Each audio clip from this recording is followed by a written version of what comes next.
ఇండియాలోనే #1 varicose veins hospital Avis vascular centre. అందరికీ నమస్కారం. నా పేరు మాధురి. మీరు చూస్తుంది సుమన్ టీవీ నెట్వర్క్. ప్రస్తుతం మనతో పాటు ఉన్నారు motivational speaker, psychologist, life coach, అలాగే ఆస్ట్రాలజర్ హరి రఘుప్రియ గారు. నమస్తే అమ్మా. నమస్తేనన్నా.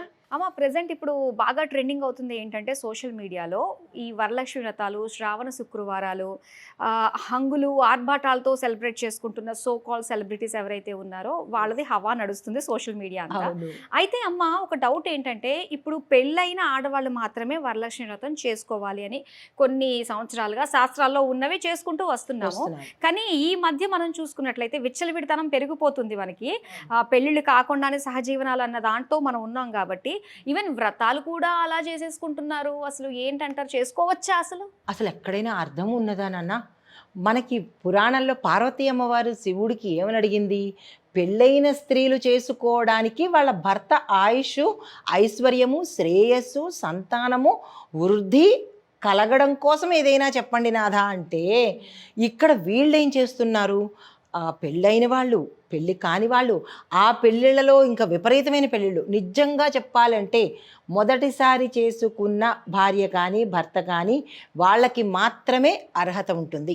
మొదటి పాయింట్.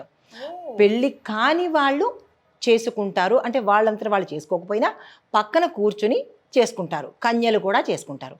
అయితే ఇంకా చెప్పదగినది ఇంకా తర్వాత ఏమిటంటే, ప్రియుడితోనూ, ఇల్లీగల్ కాంటాక్ట్స్తోనూ, ఇంకా థర్డ్ పార్టీలు, ఫోర్త్ పార్టీలు, అన్ని పార్టీలతోనూ దీన్ని పూజ అని ఎక్కడ ఏ రకంగా అంటామమ్మా? అది ఏమని సంకల్పం చెప్తారు? పూజ అంటే నాకు చెప్పండి.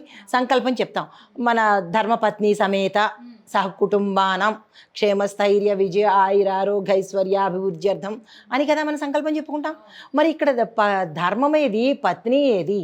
సహధర్మచారిణి ఏది? ఈవిడ ఆయనకేమవుతాడు, ఆయన ఈవిడికేమవుతుంది? అది మనకి అది వేలం వెర్రి, పిచ్చి, ఇంకోటి ఏదైనా చెప్పొచ్చు. దానికి కొత్తగా పేరు కనుక్కుంటాను, దానికోసం చెప్పచ్చు. అసలు అది అమ్మవారు ఫలితం ఇవ్వకపోగా ఈ వేలం వెర్రితనానికి పనిష్మెంటు అంటే మనకి శిక్షలు కూడా, శిక్ష అంటే పాపము కూడా ఉండే అవకాశము, తద్వారా మరింత నికృష్టమైన జీవితాన్ని అనుభవించడానికి వీళ్ళంతట వీళ్ళు గొయ్యి చక్కగా తవ్వుకుంటున్నారని చెప్పచ్చు. అంటే పులిని చూసి నక్క వాత పెట్టుకున్నట్టు ఇప్పుడు ఇది ప్రెసెంట్ ట్రెండింగ్ కదా వరలక్ష్మి వ్రతం అంటే. అందరినీ పిలుచుకోవాలి, గిఫ్ట్లు ఇవ్వాలి, వాయినాలుగా అలా వీళ్ళు కనిపించాలి కాబట్టి అలా చేసుకుంటున్నారు. కనిపించాలని చేసుకుంటున్నారు. మూట కట్టుకుంటున్నారు చక్కగా మూటల మీద మూటలు కట్టుకుంటున్నారు. కానీ ఇది ఎక్కడా శాస్త్రంలో చెప్పబడలేదు. శ్రావణ మాసం వస్తోంది అంటే భయంతో చచ్చిపోతున్నాం నిజంగా. ఎలాంటి స్టేటస్లు చూడాలి, ఎలాంటి వీడియోలు చూడాలి అనేటటువంటిది. వస్త్రధారణ చూద్దాము అంటే సగం సగం వస్త్రధారణ, పూర్తిగా నిండుగా కప్పుకొని కూర్చుని చెయ్యట్లేదు. ఏమన్నా అంటే మేము సెలబ్రిటీసు, మాకు లైకులు కావాలి, షేర్లు కావాలి, ఇంకా ఏవేవో కావాలి అని చేస్తున్నారు. అసలు పూజ ఎందుకు చేస్తున్నామనే విషయము మర్చిపోతున్నారు. వీళ్ళని చూసి మిగతా జనాలు కూడా మా ఫేవరెట్ వాళ్ళు చేస్తే తప్పేంటి, మేము చేస్తే తప్పేంటి అన్నట్టుగా ఫాలో అయిపోతున్నారు. ఇది అంతే. ఇప్పుడు చూడండి ఈ పిచ్చి ఎలా పడుతోంది అంటే మానవత్వం అనేది చచ్చిపోతుంది. ఒకళ్ళనొకళ్ళు కొట్టుకోవడం అయిపోతుంది. ప్రతి ఒక్కళ్ళు దేనికో రకంగా ఇబ్బందులు పడుతూనే కనిపిస్తున్నారు. దీన్ని వరలక్ష్మి వ్రతం అనేదానికన్నా ఇంకో పేరు ఏదైనా పెట్టుకుందాం. ఎందుకంటే అమ్మవారి పేరుని కానీ, ఆ పూజకు ఉండే నియమ నిబంధనలు కానీ, ఆ పవిత్రతను కానీ నేటి ఆడవాళ్ళు ఎవరూ పాటించట్లేదురా. ఎవరి పడితే వాళ్ళతో చేసుకునేది పూజ అనరు. ఎవరి పడితే వాళ్ళతో చేసుకునేది ఇంకోటి అవుతుంది. కానీ పూజ అనేది కాదు. పూజని కానీ ఈ వ్రతాలు నోముల్ని కానీ దయచేసి పెద్దింటి ఆడవాళ్ళు, సెలబ్రిటీలు ఒక నమస్కారం చేసి చెప్తున్నాను తల్లి, మిమ్మల్ని చూసి మిగతా జనాలు పాడైపోతున్నారు. మానసికంగా, శారీరకంగా, ఆర్థికంగా, ఇంకా అన్ని రకాలుగా కూడా పాడైపోతున్నారు. ఇంకొకటి ఏంటి, మీ ఇంట్లో మీరు చేసుకోండి. మీ ఇంట్లో మీరు అర్ధనగ్నంగా చేసుకుంటారా, పూర్తి నగ్నంగా చేసుకుంటారా అనేది బయట వాళ్ళకి అనవసరము. ఎలాగైనా ఏడవండి. కాకపోతే బయట మీరు చేసుకున్నవన్నీ బయటకు చూపించడం వల్ల ఏమవుతుంది, మిగతా స్త్రీలు కొంతమంది, దీనిలో రెండు భాగాలు, కొంతమంది అలా ఫాలో అవుతూ మరికొంతమంది అరే అన్ని ఆభరణాలు పెట్టుకోలేకపోతున్నాము, అంత అందంగా అమ్మవారిని అలంకరణ చేసుకోలేకపోతున్నాము అని మానసికంగా వీళ్ళకున్న భక్తి శ్రద్ధ కూడా చచ్చిపోతున్నాయి. ఒక్కటి చెప్పాలనిపిస్తుంది. చెప్పండి అమ్మా. చెప్పు. నాకే అనిపించింది, నేను వాయినానికి వెళ్ళిన ఇళ్ళల్లో చేసుకున్న అసలు అలంకారాలు అవన్నీ చూసేసరికి నా ఇంటికి వాయినానికి వస్తారా వీళ్ళు పిలిచినా అన్న అనుమానం నాకు కలిగిందమ్మా. ఫ్రాంక్గా చూసారా మరి? చెప్తున్నాను నేను. చూసారా మరి? మ్మ్. ఆ, అలాంటి మీకే ఒక సెలబ్రిటీ అయ్యుండి మీకే అలా వచ్చినప్పుడు సామాన్య మనుషులకి ఇంకెంత వస్తుందిరా? మరి వాళ్ళు ఎంత మానసికంగా చితికిపోతారు అంటే వీళ్ళు చేస్తున్న వెధవ పనులకు ఈ పూజలనే పేరు పెట్టి వాళ్ళంతా వాళ్ళు భ్రష్టు పట్టడమే కాకుండా మిగతా ఆడవాళ్ళని కూడా సత్సంప్రదాయంగా చేసుకునే ఆడవాళ్ళని కూడా భ్రష్టు పట్టిస్తున్నారు. అంటే ఈ పాపాన్ని కూడా వాళ్ళు మూటగట్టుకుంటున్నారు కదా. ఎవరి కోసం చేస్తున్నారు ఈ పూజలు? ఏం సాధిద్దామని పూజలు చేస్తున్నారు? మళ్ళా ఆ ఇంటికి వచ్చిన వాళ్ళని కాస్త పెద్ద హైఫై ఉన్న వాళ్ళకేమో మంచి మంచి గిఫ్ట్లు ఇవ్వడము, మామూలుగా వాళ్ళ ఇంట్లో పని వాళ్ళు కానీ సామాన్యమైన మనిషికి వచ్చినప్పుడు వేరే రకమైన వాయినాలు ఇవ్వడము.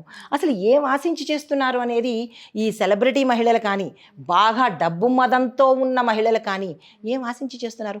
దాన్ని తీసుకెళ్ళి మళ్ళీ సోషల్ మీడియాలో పెట్టడము, వీళ్ళకేమో లైకులు షేర్లు ఇవ్వడము, ఇన్ని వ్యూస్ వచ్చాయనడము. ఇక్కడ ఇంకొక విషయం చెప్తాను, మెటా వాళ్ళకో లేకపోతే ఈ యూట్యూబ్లు ఆర్ట్యూబ్లు ఇవన్నీ పెడుతున్నారు కదా, ఎవరైతే రిలీజ్ చేస్తున్నారో వాళ్ళకి అంటే మెయిన్ ఆఫీస్ ఏదో ఉంటుంది కదా, వెబ్ సిరీస్ చేయడానికి యూట్యూబ్కి సంబంధించిన మెయిన్ యాప్లకి ఏదో ఉంటుంది కదా, ఆ వాళ్ళకి నేను ఒక పెద్ద సూచన ఇస్తున్నాను. ఏమనంటే మీరు పాటిస్తారా, ఎలా పాటిస్తారో నాకు తెలియదు కానీ ఎవరికి ఎన్ని లైకులు వచ్చాయి, ఎందుకంటే జనాలు చచ్చిపోతున్నారు, మానసికంగా చచ్చిపోతున్నారు, శారీరకంగా చచ్చిపోతున్నారు, ఆర్థికంగా చచ్చిపోతున్నారు, ఇన్ని రకాల బాధలు వస్తున్నాయి. కాబట్టి ఒకటి ఈ వీళ్ళు ఏం చేయాలంటే ఈ యూట్యూబ్లు కానీ లేకపోతే ఫేస్బుక్ కానీ ఇన్స్టాల్ కానీ ఎవరికి ఎన్ని లైకులు వచ్చాయో, పాయింట్ నెంబర్ 1, ఎన్ని లైకులు వచ్చాయో అన్ని డాలర్లు కట్టాలి. రెండోది ఏంటంటే ఎంతమంది సబ్స్క్రైబర్స్ ఉన్నారో అన్ని డాలర్స్ కట్టాలి. ఇలాగ డబ్బుతో ఇప్పుడు మనకి రీఛార్జ్ అయిపోతుంటే చేయించుకుంటేనే కదా ఇన్కమింగ్ అవుట్ గోయింగ్ పోతుంది. ఇలా లేకపోతే చచ్చినట్టు మనం చేయించుకుంటున్నాం కదా. అలాగే ఈ వేలం వెర్రి యూట్యూబ్లు కానీ ఈ వేలం వెర్రి వెబ్ సిరీస్ కానీ ఇలాంటి లైకులు కానీ ఏవో రీల్స్ కానీ ఇవన్నీ తగ్గాలి అంటే కనుక ఈ పని చేస్తే చచ్చినట్టు దారిలోకి వస్తారు. ఏదైతే మంచి అవుతుందో ప్రజలకు వాళ్ళు మాత్రమే ముందుకు వస్తారు.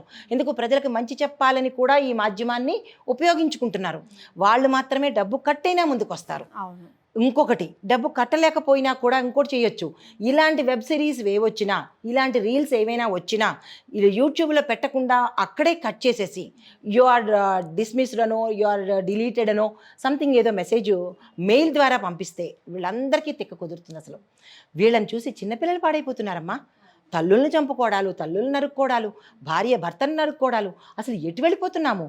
చాలా దారుణాతి దారుణమైంది. ఇలాగైతే మరి సమాజంలో ఎవరు మిగలరు. ఇది ముందు ఫస్ట్ కట్ చేయవలసింది మీడియాలో కట్ చేయాలి. తర్వాత ఇలాంటివి ఏర్పాటు చేయాలి. అయితే ఇది ఇంకొక రకంగా చూసినట్టయితే కనుక మళ్ళీ మనకి ఇంకొక దరిద్రం కూడా రాబోతోంది. పండగలంటే భయం వేసేస్తోంది.